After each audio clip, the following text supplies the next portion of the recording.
തെരഞ്ഞെടുപ്പ് വിധിയെ അംഗീകരിച്ചുകൊണ്ടുള്ള രാഷ്ട്രീയ നിലപാട് സ്വീകരിച്ച് മുമ്പോട്ടേക്ക് പോകണമെന്നാണ് പാർട്ടി തീരുമാനിച്ചത്.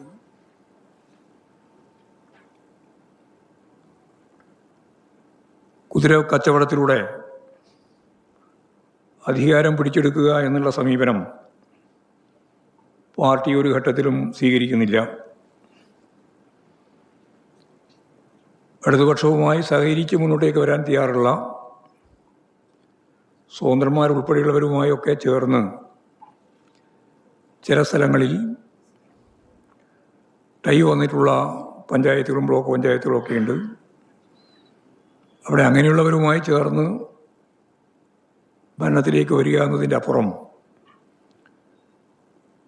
BJP ഉൾപ്പെടെയുള്ള വർഗീയ ശക്തികളും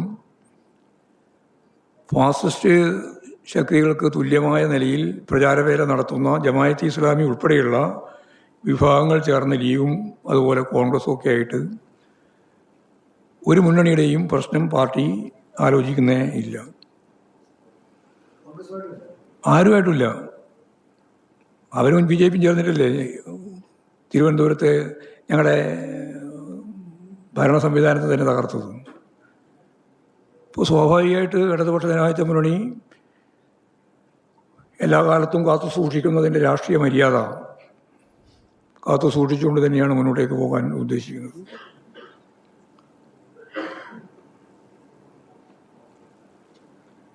SIR ബന്ധപ്പെട്ട് ഇന്നും അതിൻ്റെ അവലോകന യോഗം ചേർന്നു.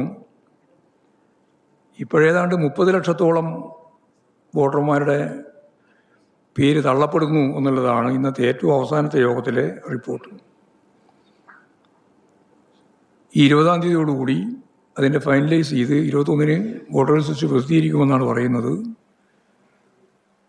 അത് വലിയ രീതിയിലുള്ള വോട്ടർമാരുടെ കുറവ് കേരളത്തിലുണ്ടാവും എന്നുള്ളതാണ് കാണുന്നത്.